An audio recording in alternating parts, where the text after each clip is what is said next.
Yes, viewers, it's a fact. The US president has proceeded to top up the 25% tariff with another 25% penalty for buying oil from Russia. But if you read the fine print, viewers, the penalty doesn't kick in now. It kicks in after 21 days. Viewers, there is a meme that's going around the world, and it's called TACO or TACO. Trump always chickens out.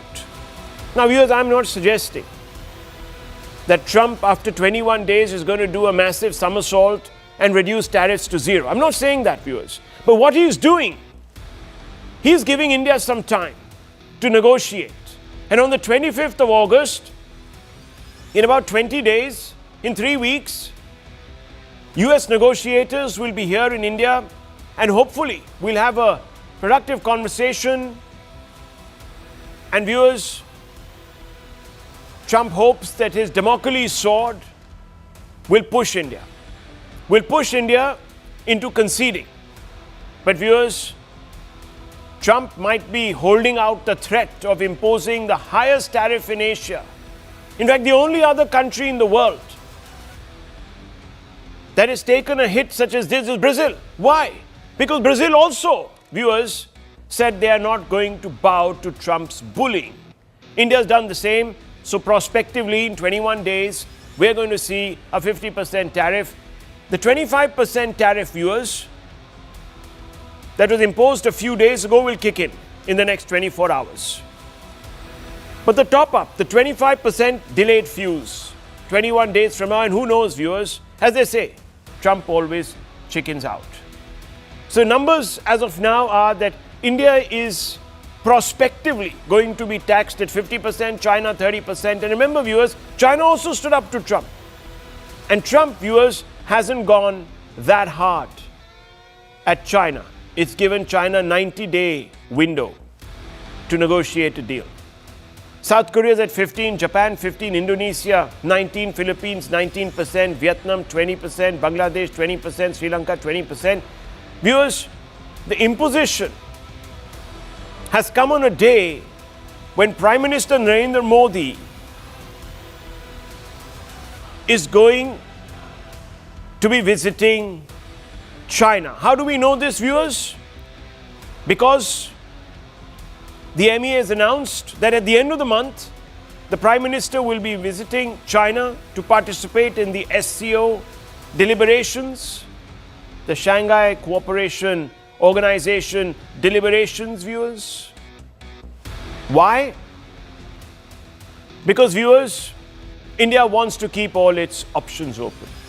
The imposition, therefore, for Trump on that day when the announcement was made is clearly a result of India throwing, viewers, the kitchen sink at Trump and not the towel. He was hoping that they would throw in the towel, but no, India has decided to open its options. In fact, far from surrendering, India has called out Trump's factory of fake facts and his hypocrisy.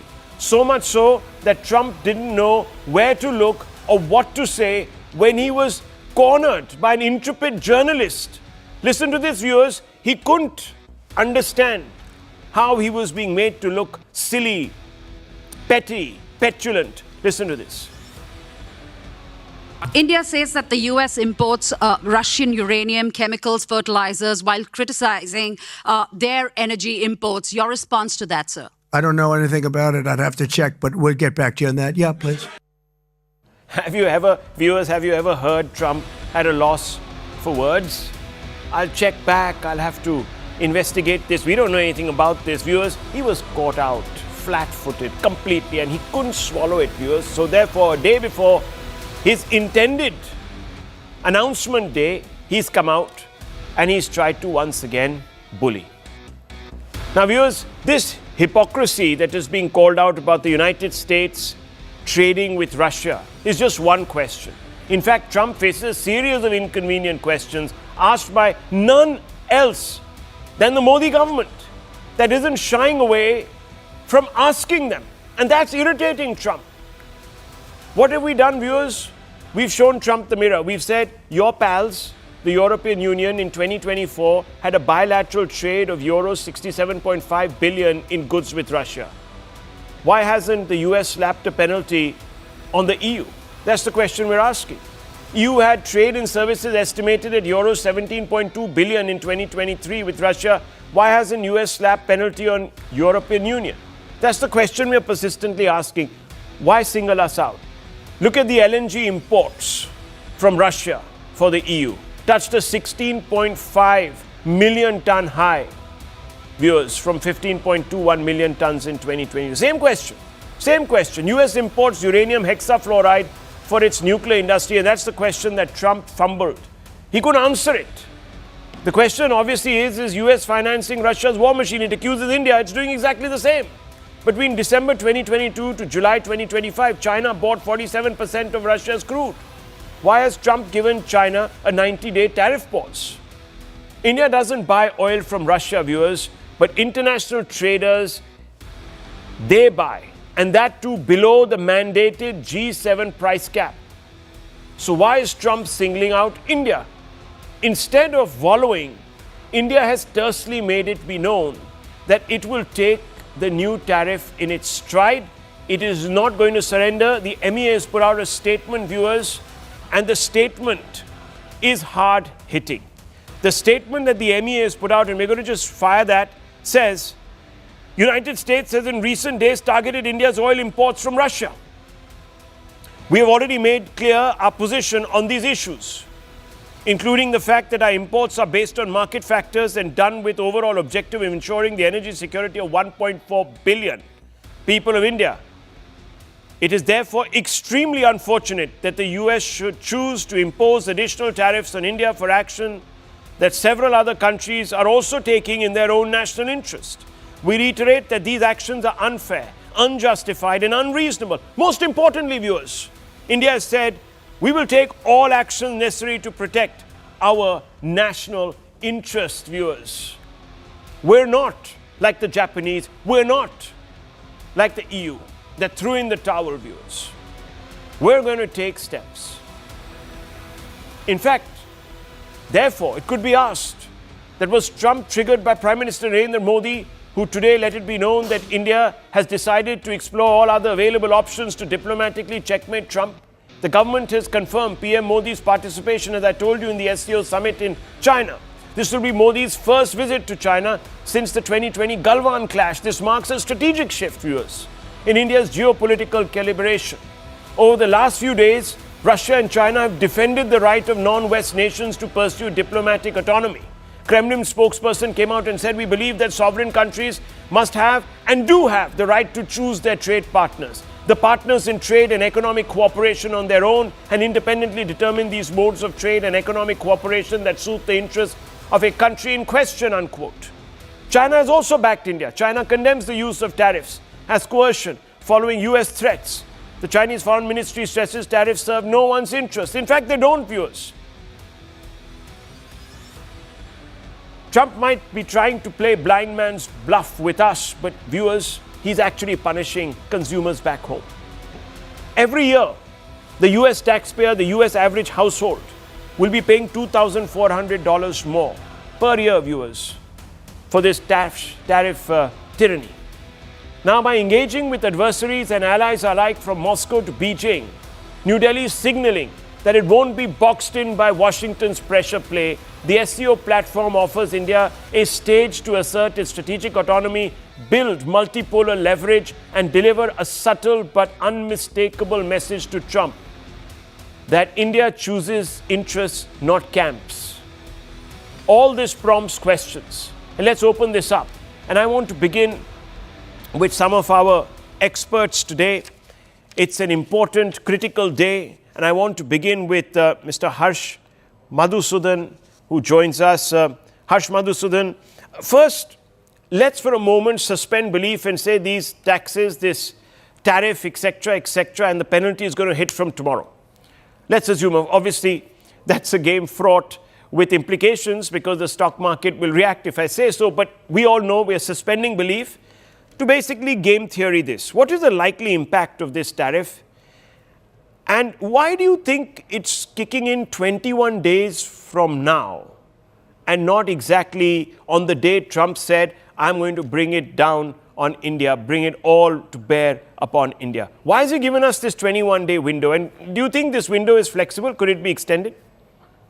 So I think, Rahul, thank you for having me. I think a lot of estimates show that the baseline 25%, which is already coming into application, I think tomorrow or day after, is going to shave off about 20 bips of India's GDP, so 0.2%. So one can roughly extrapolate, it's about double for a 50% ad valorem. Of course, our bilateral goods surplus with the US is about $40 billion. It's another matter that when you add the overall services trade, the trade is much more balanced. Now, why is it applicable, the extra 25% 3 weeks from now and not today? Because obviously Trump is trying to bully us. He's trying to arm twist us. He's trying to force us to not buy Russian oil. And I think he's also trying to give some time for the deadline, quote unquote, he's given Vladimir Putin for a Russia-Ukraine ceasefire to play out. So I think there is already pressure from within his party and government.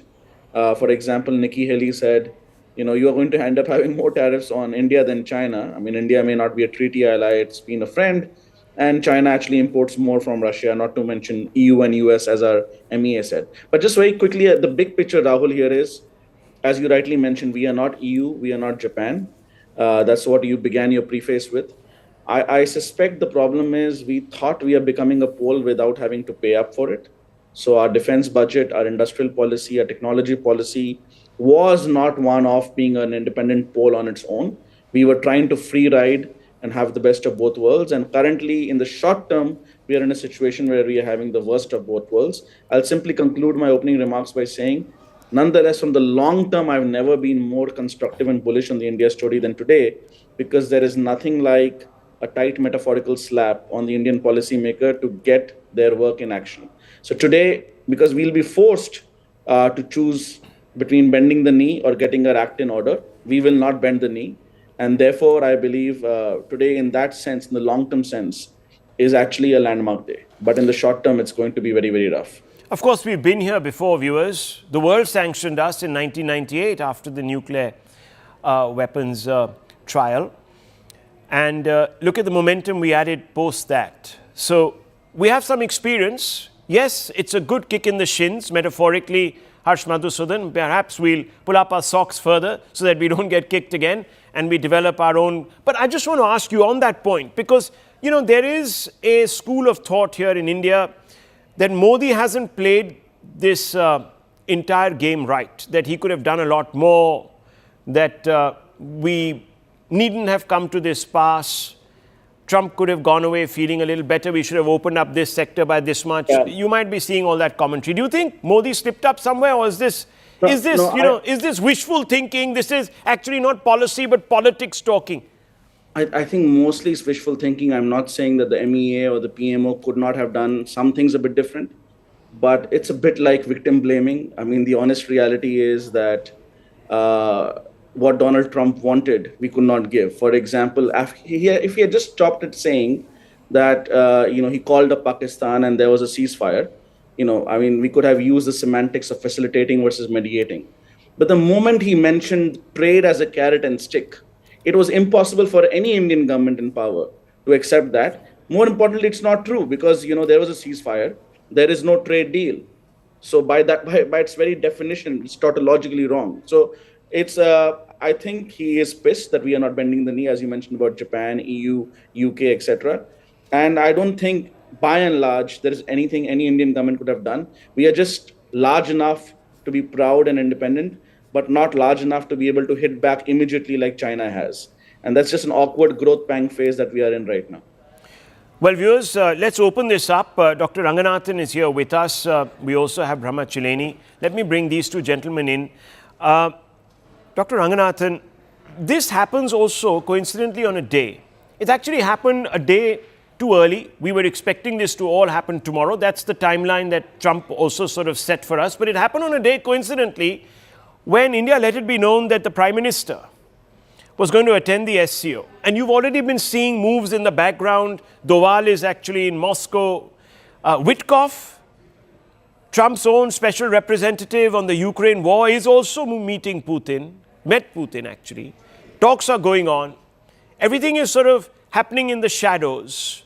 So I want to ask you, look, I know that there will be many people who will say, Arey, America ne thoda bahut kuch keh diya, so you've gone running to China without actually solving all the other issues, this, that, the other. Now you're sitting opportunistically in the lap of China and Russia, and basically your foreign policy is no policy, it is just politics. Now, I want to ask you this question. Can India balance strategic autonomy without appearing opportunistic? I mean, if Trump can talk to both China and Taiwan, can trade with both, I mean, I don't see why somebody should say that we don't have a foreign policy just because we happen to also exercise another lever, especially in Beijing. Good evening, Rahul. No, you're absolutely right. And good evening to my fellow panelists. I, of course, speak here as a layman. There are enough experts out here on the panel, and Harsh has elucidated some points brilliantly. Look, as far as I am concerned, trusting Trump or indeed Americans is like trusting Dracula to restrain himself at a blood donation camp. Hypocrisy runs not only in their veins, but also pipelines. Even as the EU continues to buy 3 million tons of Russian iron and nickel, 18 million tons of Russian LNG and 8 million tons of Russian oil, the USA continues to buy 3.5 million tons of Russian fertilizers, 435 tons of Russian uranium, and 1.1 million tons of Russian oil refined by India. They want to punish India for buying oil from Russia. And these are the very same people, Rahul, who were a couple of years ago forcing India to buy Russian oil so as to stabilize the world oil prices. Then they didn't care about people being killed in Ukraine because they wanted to stabilize oil prices for themselves. And as for those Western hypocrites who were there on your show yesterday night, I saw, who say, we are only buying a fraction of the Russian oil of what India is. Well, this is again to Bill Gates saying, I only went to the Epstein Island twice, whereas Bill Clinton went 20 times. Look, India has saved 2.21 lakh crores or $26.35 billion in the last 3 years through buying Russian oil instead of Saudi oil. Had it not, our inflation would have increased cumulatively by 1.47% over what it has been last 3 years. Let Trump write us a check for $26 billion and we'll stop buying Russian oil. As I said, the hypocrisy is astonishing. Point number 2, how do we deal with Trump? Well, how do you deal with a bully? Either you ignore him, which riles him no end, or you out-bully him. India can no longer, I'm afraid, use the first option, but it can definitely employ the second. But for that, we need to fall on this guy like a ton of bricks, pun intended. By bricks, I mean BRICS. All of whose constituent nations have been riled and antagonized by Trump. In fact, Brazil has suggested we move away from dollar completely. I like the fact that Prime Minister Modi is visiting China and Ajit Doval right now is in Russia. A message needs to be given, and soon. This is the problem with Trump. Sooner or later, he will get found out. He'll get found out and he might chicken out. Taco. Okay, let's just open this up. Professor Chileni is here with us. He'll add some of the strategic muscle to this debate.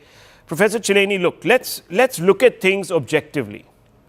Now, Prime Minister Modi, in order to use and borrow the very eloquent Dr. Ranganathan's phrase, to fall like a ton of bricks on Trump, has gone and decided that he's going to visit China post-Galwan. Now, is this risky optics post-Galwan, or do you believe that this is some sort of a geopolitical outflanking maneuver that was needed, especially because it signals a message that we will remain strategically autonomous, Mr. Trump. You can push us to the wall, but we're not going to fall in line. What is your view? Modi's China visit has little to do with US-India tensions, because it was known long time ago that Modi will be visiting Tianjin for the SCO summit. The dates of the SCO summit were fixed long ago. It was known that Modi is also seeking a meeting on the sidelines of the SCO summit with Xi Jinping. So it has nothing to do with what Trump has done in recent days. Trump is clearly playing hardball with India, a tactic he has frequently employed to gain negotiating leverage. This is apparent from his executive order today. The order appears more about his unreasonable trade demands than just about Indian purchases of Russian oil. Now look at his order. What is it? It targets India ostensibly over its Russian oil purchases. He has made India the first victim of his secondary sanctions. But the order is telling for two reasons. It only mentions Russian oil. It doesn't talk about Russian energy products or Russian gas. It only talks about Russian oil. This is to ignore the EU's massive amounts of Russian natural gas, including LNG and pipe gas. And also it makes no mention of the biggest importer of Russian oil, China. Turkey, which is a NATO member, is also a big buyer of Russian oil. Therefore, it's not so much about India's purchases of Russian oil. It's about the demands, the trade demands that Trump has made on India, and is giving India a 3-week window to capitulate to his trade demands or face the additional penalty that he's announced. Now, the options for India are clearly, India is in a fix basically because India is traditionally a risk-averse nation. It does not like to enter into a direct confrontation with any country, even a small country. But this is the world's leading power, which is seeking to bully India into submission the way it bullied the EU, in a very close ally of the US. It bullied the US into submission. And many in the EU are now saying that the EU no longer is strategically autonomous. In other words, what Trump is seeking to do is to bind India geopolitically to Washington. There are 2 points, Professor Chileni. Let me just quickly ask them of you, since you have elaborated on this subject. You said that obviously this visit by Mr. Modi to China to attend the SCO is pre-decided, but surely smart foreign policy is based on a certain degree of being prescient or prescient policy, the ability to read the room right, be preemptive. So clearly, this is not new. This tariff negotiation has been going on now for about 8-9 months. So clearly India realized that we'll come to a point because we're not giving in. And that's the question I want to ask you. We wouldn't be in this position, isn't it, Professor Chileni, had we given in? Trump is escalating bullying because we haven't given in. We've stood our ground. And surely that is something that we must take heart from, isn't it? We have offered some major trade concessions to the US, including zero tariffs on American industrial goods, which make up 40% of American exports to India.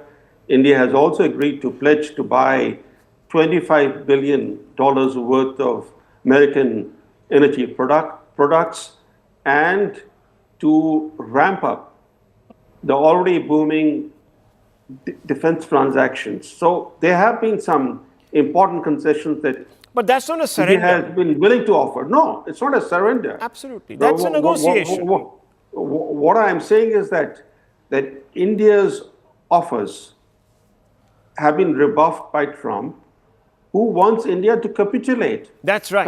Capitulate to So his we haven't capitulated, unreasonable. viewers. And this is important. We haven't capitulated. In fact, viewers, and let me bring in Mr. Sanjay Jha and Pradeep Bhandari. Sanjay Jha, look, I know there is cynicism coming from the opposition. We'll discuss the opposition in about another 10-12 minutes specifically. But I want to come out to you and I want to ask you this question. Look, we haven't capitulated. Would you agree that that is the reason why Trump is going a little Dharali? He's being Trumpian. Would you agree with me fundamentally on that point? And secondly, do you believe, and this is something important, that Trump actually has played a very hypocritical card and has been exposed by what people call Modi diplomacy, for the lack of a better word, it's a coinage. So Modi diplomacy has been able to expose Trump. He's not liking it. He's looking a bit small. And he's a petulant, petty person, and he reacts in a particular way. Do you agree with this, or fundamentally you have a different view? Please, go ahead. I have a different view, Rahul, and I think we need to skip the rhetoric and look at the fundamentals. Sure. What is India's share in America's total trade deficit? It's at 45 billion. It comes to around close to 5% or 4.5%, depending upon where you look at the total American trade deficit number. If despite being such a minuscule player for the American trade wars, if Trump is breathing down and doubling down on India the way he is, India is getting bullied. Let's not get carried away by sounding nationalistic. We are all Indians. We don't need to establish those credentials. This is a blow to India, take it from me, because the truth also remains, and let's look at data points, that America is approximately 18 to 20% of your export basket. So to believe that it is not going to hurt us, we are going to live further in a fool's paradise and hope the government wakes up to that reality. I'll tell you where the problem lies, Rahul. The problem lies, I think we have basically capitulated long before the tariff whole negotiation began. And I'm not even talking about the military ceasefire. And I'm not making a political point either.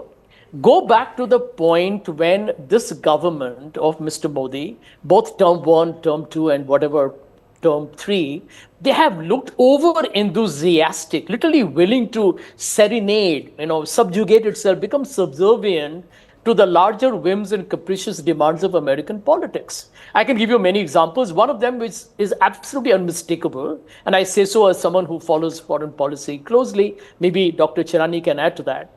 I thought the way India did its dramatic U-turn on Gaza and Palestine towing the American line was luminous for the hypocrisy that we demonstrated. And I'll tell you what has happened.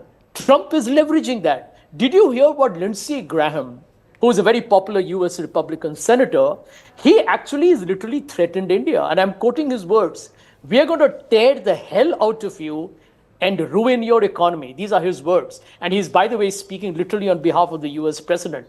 India has never been subjected to such mortification publicly, diplomatically, in my memory in the last couple of decades. Which brings me to the point that can you imagine that even my good friend Anand Ranganathan today, who is a big supporter of this government, and he has every right to do so, seems almost chuffed that Mr. Modi is making a trip to the SCO. Not recognizing, despite what Dr. Chalani correctly mentioned, a prefix trip, but the founders of SCO are Russia and China, who have their own access. And China, by the way, has been on the side of Pakistan against you during Operation Sindoor. So I think we have got to recognize one truth, and this is the hard truth, that today, if on Russian buying cheap oil from Russia, the reason why America is actually putting hard pressure on you, they're calling it blood money. They're saying that India has actually financed the Russian war to kill Ukrainians. And incidentally, Rahul, this is important, Zelensky has not contradicted that. So please note that in mind. That's a serious silence from Zelensky. The reason why that is happening is because we have ourselves appeared to be very easy to not just bend, but we are happy to crawl. And I think that is what Donald Trump is leveraging. He's an American businessman. He's negotiating to the T. Okay. And the T stands for Trump. Two responses coming, one from Dr. Ranganathan, since you mentioned him, and then Pradeep Bhandari. Yes. Yeah. No, it's very simple. Rather than, going on and on about things that are subsidiary to the topic, let the previous panelists answer, should we or should we not have purchased Russian oil to keep our inflation in check and save $26 billion over the last 3 years? It's a yes and no answer. Okay, and I'll tell you what. No, 1 second, Sanjay, let me finish, please. If we have, then have we capitulated to America? It's a simple question. Okay, here is my answer. Rahul, let me answer Dr. Ranganathan's question. So, Dr. Ranganathan, did you read the MEA release? The terms were economic security and national interest. Can you, before this program is over, if not right away, you can Google while I'm talking, tell me how much of the 30% fall in the dollar price? It was over 100, it is now 66. How much has the oil price advantage been given to the regular Indian consumer who's watching your program? Did the benefit go to the Indian users? Yes or no? And don't give me that capex story. Nobody believes that capex story. Did the Indian consumer benefit from the cheaper Russian oil? Yes or no? You answer me. Yes. And I'll tell you what. Now, this is the schoolboy stuff economics that even laymen like me scoff at. Because the fact is, whatever money is saved is going into the kitty that is paying for the billions of dollars of subsidies. I'm glad you mentioned that point. People are being fed. I'm very happy.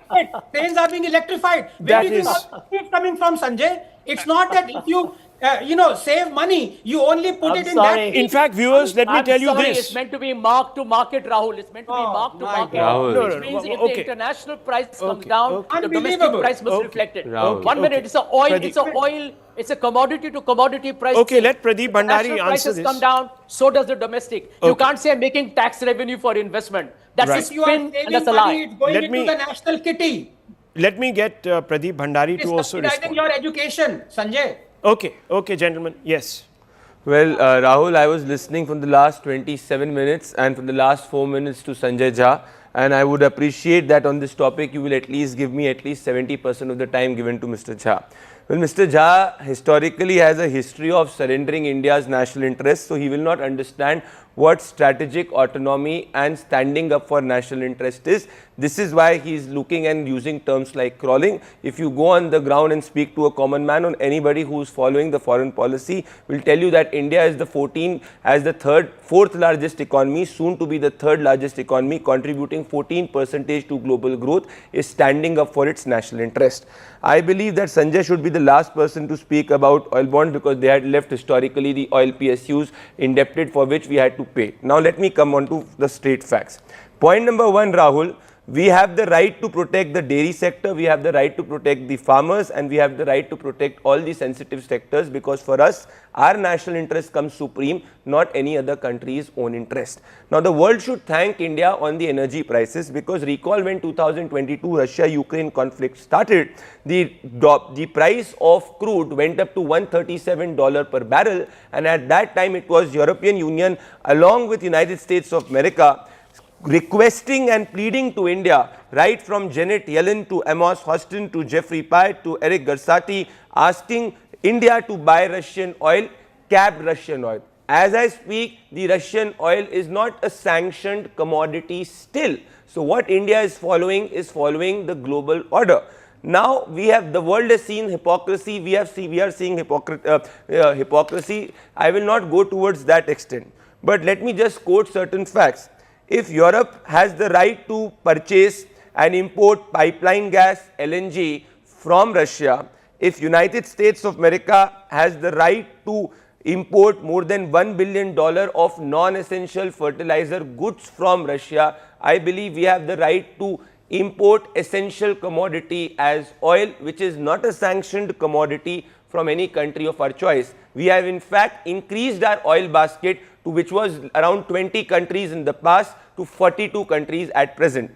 Had we failed in our foreign policy with United States of America, our trade in goods and services combined would not have been more than $130 billion, which was roughly $30 billion in 2006-07. Had we failed in our foreign policy with respect to Russia, we would not have been continuing to buy and import Russian oil for our national interest. The truth of the matter is that there are certain individuals and lobby in this country who are used to dealing with client states. India is not a client state. India is a major fourth economy, and we will act as per our national interest, and this is where our right to do so. So, Mr. Sanjay Jha, you have a history of acting as per foreign interest of other countries. We are not those. We've seen what you have done with China. So believe in the India's foreign policy, believe in national interest. You can do politicking tomorrow. You were the same individuals who were calling our foreign policy failed on Maldives. Now you are, where are you? Even country, nobody knows it. You are the same individuals who are saying that we had surrendered 3 weeks back. We'll where we go are. into this It's angle. about national interest, and I would appeal to quote-unquote pseudo-Italians to stand with national interest. The one thing that I'm grateful for, and I'll just come out to you, Mr. Madhusudan, one more time, I'm very grateful for, is that even though we have been buying, not India, but oil traders have been purchasing Russian oil, we don't have the equivalent of a Volcker report out. The Volcker report, which, as we all know, viewers, in 2004 indicted the Congress for buying oil from Saddam Hussein's government at that time and then paying kickbacks for that. So luckily we haven't come to that, And I just hope that that sort of national interest is not going to be compromised. But that's a very different issue. I want to come back to Harsh Madhusudan one last time because I really want to get to the bottom of this. You see, there are people, economists, Sanjay Jha himself used that expression a little while back that, we have really conceded. We made concessions, big concessions. Now, are these concessions of the nature that are extraordinary, Harsh Madhusudan, that actually go against the national interest? Or are they concessions that we needed to make to also get competitive? And second question, had we not purchased this Russian oil, do you think global inflation, forget about Indian inflation, global inflation would have gone up, resulting in a massive spiral and slowing down recession pressure globally, which would have affected and come back to haunt us? No, absolutely, Rahul. I'll take the second question first. If Russian crude goes offline, so around of the 100 million barrels per day that the world produces and consumes, I think Russia is around 8 or 9 million barrels per day. And the oil price is very sensitive to smallest shifts in supply and demand. You would see global prices go up to $200. So as you rightly mentioned, as Pradeep also mentioned earlier, the US actually wanted us to buy oil from Russia below a certain price cap, which is X insurance, X shipping, so that the global price clears at a roughly even price. Now, the problem is the US itself has an extremely large shale industry whose break-even point is no longer around $40 or $50, it's around $70. So Donald Trump came to power saying, drill, baby, drill, but he actually does not want oil prices to fall that much. And obviously, OPEC has been increasing supply every last few months. Mohammed bin Salman is sick and tired of other countries cheating on their supply quotas. And the US actually is just finding a villain, a convenient villain in India, because actually $55 to $60 WTI or Brent does not suit US interests. Since it can't take on China immediately, India just becomes a convenient villain. Now, on the first question you mentioned, see, in any trade negotiation, you give and take. So I would not say by any stretch of the imagination that we have surrendered. However, I will say this, one thing that we've not put on so far on the table is the almost complete universal carte blanche we've given to US big tech. That on that point, we were a bit too eager. We kind of removed the Google tax or the digital sales tax. CCI antitrust investigations slowed down. They're actually now coming back in the news. A lot of the Android app payment systems were an issue. Data localization, the law has been passed, has not been properly implemented. So I think one lesson, of course, all policymakers learn is, and I think Anand also alluded to it, and so did Dr. Chilani, that you cannot concede to a bully. Yes. You either ignore the bully or you fight back, because right now there are very few levers that we have. One of them is US big tech, and we don't need to do something dramatic. Even a small investigation on Microsoft or Google by Competition Commission of India, some fines will start the ball rolling. And it's very, very important. There's another pressure point, if I may. We need our own pressure points, and we should not get too worried about Indian ITES and GCC, Global Capability Center service exports, because there is simply no alternative to the Indian talent pool at that scale and at that cost point. Like Krakow in Poland or Manila in Philippines does not have the scale. So we have a lot of good cards, and our negotiators need to stop being goody-goody boys. We go and actually talk for immigration visas in our trade agreements, like more H-1B, more immigration. We should not talk for more skilled immigration. We don't need totalization agreements. If it happens, great. We need to talk about goods that are produced here. So by and large, I think any negotiation is going in the right direction. But there are some pressure points we now need to cultivate. Pressure point. There's another big one. Because this will continue even if there's a deal. Yes. With Donald Trump in president for 3.5 years. He might tear it up. There is no guarantee. He might tear it up 6 months down the line. There's another pressure point, viewers, and those are the Trump towers that he makes a lot of money off. And I've been saying this on social media and my other articles and broadcasts that maybe the time has come to start putting a little bit of pressure on Trump's business interests in India. They're huge, and he makes millions and millions. Yes, very quickly, Dr. Ranganathan, I just have to move to the second part of this debate, which will be more focused on the politics. Yes. Yes, I mean, the last resort is obviously kamikaze. If we go down, we take America with us. Please remember, we have $250 billion in US Treasury bonds. So But the other point I want to make, we need to look inwards as well. Yeah. You know, all this talk about the opposition and Modi and everyone saying in the government, we need to protect our agriculture and farmers. No, we're not protecting them. We are ruining them. We need to reform that sector because 44% of our active labor force is involved in this sector that is contributing pitifully to the GDP. So we need to look inwards as well. Yeah, but I guess you 5 have to seconds, create the playing field before Rahul. you can actually remove the life support. You'll have to create some sort of a bedrock. And unfortunately, viewers, you know how that goes. We were so backing the 3 farm laws, and look what happened. Who came out onto the streets, viewers? The upholders of the public interest, the Congress party, the AAP, and all of these other parties. They are the ones, viewers, who talk about the public interest, the national interest. They are the ones who oppose the farm laws. And then, of course, the government capitulated. Very wrong. I thought it was very, very wrong. Rahul, Yeah. we believe in fair trade, not forced trade. Okay. Fair trade, not forced trade. Viewers, Bharat, I have to be very honest, is fighting a battle on 2 fronts. One on the outside against Trump's coercive tariff diplomacy, and the other within thanks to an opposition that uses bluster and bad faith to undermine the national interest. And I am not saying this, the Supreme Court itself has said so a few days ago. In 24 hours, viewers, or thereabouts, Trump's first level, 25% of that much touted tariff will kick in. The other installment, the other 25%, will kick in 21 days. Why? Because India is being penalized for financing Russia's war machine by purchasing Russian oil. While Trump can wage this unilateral battle against India, thanks to some quiet, firm and smart diplomacy by the Modi government, he's already lost the war on principle. Modi's government put out a press release indicating clearly that it is not going to surrender to the US, but more than rhetoric, it has backed its response with facts that have exposed Trump for why and what he really is, a hypocrite. The Modi government's reply asked the Trump administration a simple question. If the US is also buying rare earth minerals and metals from Russia at exorbitant prices, why is India being singled out? Struck by the iniquity and the hypocrisy, the world has begun to ask questions of Trump and he has no answers. And you saw that for yourself when he was posed a question. That's the entire sequence, viewers, in the middle of your screens. He didn't know which way to look. He said, no, I don't know about this import from Russia. I'll come back to you on this, which he never will. This is diplomacy, viewers, with a spine.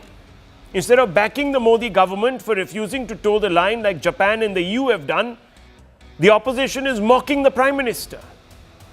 Now, we all know that the opposition's job is to question the government. But you'll agree that the questions it asks also matter. Will the questions further the national interest? Will the questions that Rahul Gandhi is asking further the national interest? Or will they undermine India's voice at a critical juncture in the battle against Trumpian hegemony? Decide after you hear what Rahul Gandhi has said in the context of the Prime Minister today, viewers. He said, India, please understand, the reason Prime Minister Modi cannot stand up to President Trump despite his repeated threats is the ongoing US investigation into Adani. One threat is to expose the financial links between Modi, AA, which is Adani, and Russian oil deals. Modi's hands are tied. Rahul Gandhi also tweeted on Trump raising tariffs. Trump's 50% tariff is economic blackmail, he says, an attempt to bully India into an unfair trade deal. PM Modi better not let his weakness override the interests of the Indian people, unquote. This is, of course, not the first time. A few days ago, the Supreme Court questioned the Gandhi dynast's patriotism itself. Now, I may agree with it or not agree with it, but those are the facts, viewers. So here are some questions tonight. Is Rahul Gandhi weakening India's diplomatic hand or simply weaponizing foreign policy for domestic politics? And I'm going to ask that question straight of Sanjay Jha this evening. Mr. Jha, you heard the question, I hope. And I'll repeat it, is Rahul Gandhi weakening India's diplomatic hand or simply weaponizing foreign policy for domestic politics, sir? Rahul, not at all. I think Rahul Gandhi is fighting for truth and basically telling the people of India that for the past 11 years, we have been taken for a jolly ride by actually a man who behind much of his muscular bravado and the machoism is actually one of the weakest, if not the weakest, prime minister that India has seen since independence. So let me give you 2 points as evidence. I know you don't have much time. I won't take much time either. Number one, who went campaigning Ab Ki Baar Trump Sarkar? It's fake news. Let him finish. Let him finish, please. No. You can come in later, Mr. Bhandari. Let me finish my line. It's on record. It's all over videos. We saw it live, my dear friend. Ab Ki Baar Trump Sarkar was repeated a million times. It was asked, by the way, of Mr. Jaishankar, who even he tried to rationalize that. Number one, I think we appeared as very subservient and subjugated before the American administration, both Donald Trump, including the Biden administration. Okay. The second point, if you believe that Rahul Gandhi is making just a political statement of Adani, I think you're not being fair at all. Let me give you one example. Rahul, you can ask Mr. Mr. Bhandari to answer. The US courts have sent summons for Mr. Adani almost 8 or 9 months ago. And it is, by the way, part of diplomatic and protocols that the government which sends such a summons for anybody for a criminal or a civil crime, the government at least does the basic, elementary or rudimentary job of providing the summons to that particular person. Here, the government has been reminded, and for some intriguing reason, Mr. Modi's government has been stonewalling it. Do you need any further evidence? Okay. Pradeep Bhandari. This is a fake news spread by Mr. Sanjay Jha. This is the exact video of the Honorable Prime Minister. He was referring to Donald Trump and his supporters speaking about that. He was not endorsing it. My colleague and my fellow panelist Anand Ranganathan also has exposed this multiple times in the past. I will not waste my time on exposing Sanjay Jha as usual. But I'll ask you a simple question, Rahul. Rahul, I believe that you as Rahul Shivshankar is a patriotic man. Will you as a patriotic man ever make a statement that Bharat is dead and Indian economy is dead? Will you do that? At any time of crisis? Can you please answer me, Rahul? Will you ever do that? Obviously not. I mean, so Mr. Rahul Gandhi, look, as the leader one second. Yes. As a patriot, you can criticize a that government, is the right. Not the state, but the government. The government. But will you call the Indian economy and India dead? Well, Mr. Rahul Gandhi has done it. He talked about the economy. He said, So because Mr. Trump said the Indian dead economy. So hang on, just a minute. If the facts add up, you can obviously make that Can clear the fastest growing economy in the accusation. world be a dead economy? That is true. It's not dead. You have to, do you And recall the time fundamentally- when these communists had Well, that's why I said asked the Hindu rate of question. growth Has because Rahul of Gandhi weaponized foreign policy for domestic politics? That's the question I He asked. is the poster boy of anti-nationals. This is what he historically does. He signs secret MOUs with Chinese. He goes ahead and becomes poster boys of Pakistan. He's at the headline of Dawn newspaper in Pakistan. He's endorsed by Hafiz Saeed, a terrorist. He's endorsed by Pannu, a terrorist. He completely calls 2611 a terror act as RSS ki sajish. A man who gives clean shit or to terrorists, a man whose mother sheds tear for an Indian Mujahideen terrorist, I cannot expect anything better. But I was expecting today Sanjay Jha to have his conscience in place and say that enough of defending the indefensible Rahul Gandhi and call a spade and say that Rahul is a true anti-national. If he would have done it, I would have given two applauses to Sanjay Jha. But I understand he will not do it because historically Congress party has been founded by A.O. Hume, a Britisher. And today, Christian Michel, he has admitted that there was corruption involved in the in the VVIP chopper Augusta Western in Italy. Okay. So my simple charge is Rahul today, not you, Rahul Gandhi today is the poster boy of anti-nationals. Okay, so you're saying he's weaponizing foreign policy. Let me bring in Dr. Sumansi Raman and Dr. Ranganathan. Okay. Democratic deficit in this country. At a moment, Dr. Raman, it's a straight question. At a moment demanding strategic unity, is the Congress stoking political dissonance? Is Rahul Gandhi doing exactly that? Is he weakening India's voice when it is in obviously a tight spot in negotiations with Trump? Okay. Yes, sir. Okay, before that, Rahul, I can't resist one little jibe. Mr. Bhandari in the previous debate said, you should have said, we also are very familiar with horse trade. I'm sorry, I couldn't resist that. But anyway, coming back to the point, I think Mr. that's Rahul Gandhi has sort of learned from his mistakes. Do not take out your frustration on the panel. He's learned he is 1 minute. He has learned from his mistakes from last week, where the statement on India being a dead economy was an absolutely absurd statement to make. Today's statement is much more nuanced. He is taking on President Trump. He is saying that he is wrong in what he is doing. He is saying it's unacceptable, and at the same time making out the distinction, saying that the Prime Minister should not succumb to any kind of political pressure. This is the kind of a response which should have come last week. I think he botched it up big time last week. I think most of us called him out on that. But now I think this statement is much more sensible. Okay, much more sensible. So he's not playing a negative hand at a sensitive time. Okay, he's not. That's what Dr. Raman is saying. Dr. Ranganathan, how do you respond to that? He's calling it economic blackmail. Political dissonance at this time is okay. The timing doesn't matter. Rahul, very quickly, 3 points. This is for the 4th time officially I am debunking the fake news that Prime Minister Modi said that ab ki baar Trump sarkar. This is the official White House remarks. And here let me quote verbatim the Prime Minister. The words of candidate Trump, ab ki baar Trump sarkar, rang loud and clear. And his celebration of Diwali in the White House lit up millions of faces with joy and application, unquote. So please don't spread fake news. Number 2, Pradeep, my good friend, asked a very pertinent question. He asked you, and by virtue of that, he asked everyone else. So I'm including myself in it. He asked, if you're a patriot, would you ever say that Indian economy is a dead economy? To that, my answer is, Pradeep, you know me, you're like my brother, but I want to say this. A patriot is someone who never lies. So yes, I would have said, if it was true that Indian economy is a dead economy, in 1990, I would have said that Indian economy is a dead economy, because I would not have been lying. Who brought it back? When India has the highest GST monthly collection, when India has the who highest put it there? Who put it in that position? Who put it in that position? How can I lie and say that India is a dead economy? So I don't mind Rahul saying what he's saying. The problem is he's lying. And even today, when Dr. Raman says that he is said against Trump, why was the need to qualify his anger against Trump with saying that the normally weak Prime Minister Modi?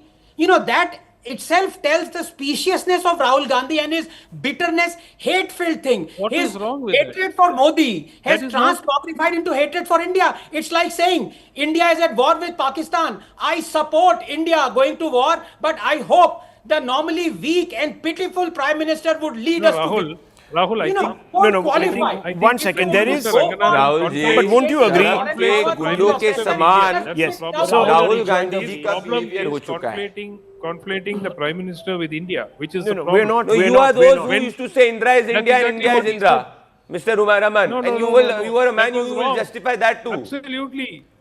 Okay, one justifying second. What explains, viewers? See, Dr. Raman just came and told us that he found it absurd.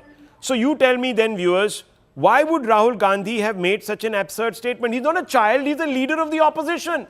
He could be a grandfather. He's 57, 58 years old. He's not even a father right now. No, please, I'm just saying, young metaphorically, let's not go down there. I'm just saying, generally speaking, at any other time, he could even be a grandfather. He's no longer some apprentice in politics, Sanjay Jha. Why would Sanjay Jha is younger than Rahul Gandhi. One second. On an honest note. Let me ask. Yeah, on an honest note, I'm saying, on a very serious note, Sanjay Jha is younger than Rahul Gandhi. Yeah. But I can tell you, he plays a great game of tennis.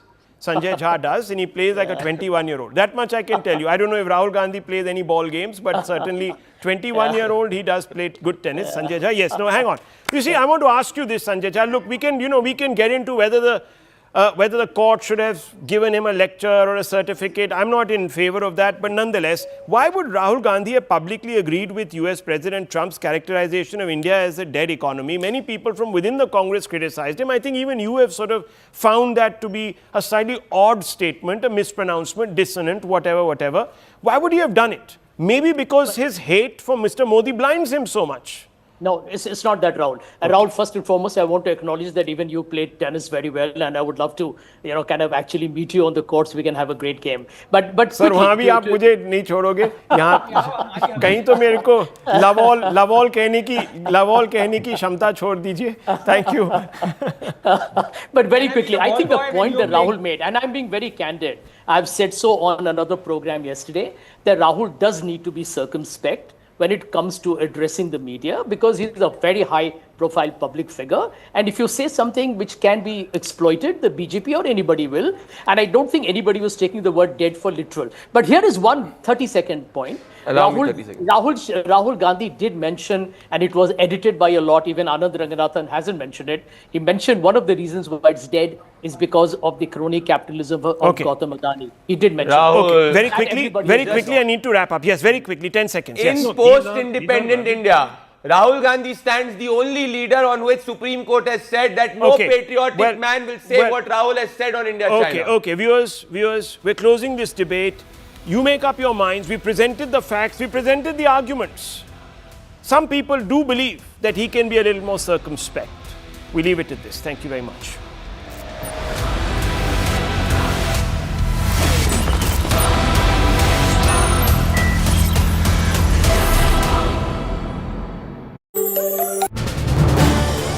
This is News 18 Network.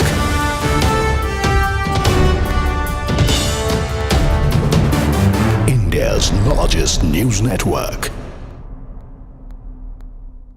Uttarakhand Chief Minister Pushkar Singh Dhami has reached Uttarkashi. Do remember, he's going to be in Uttarkashi. He's going to be camping for the next 2 days to personally monitor the rescue work.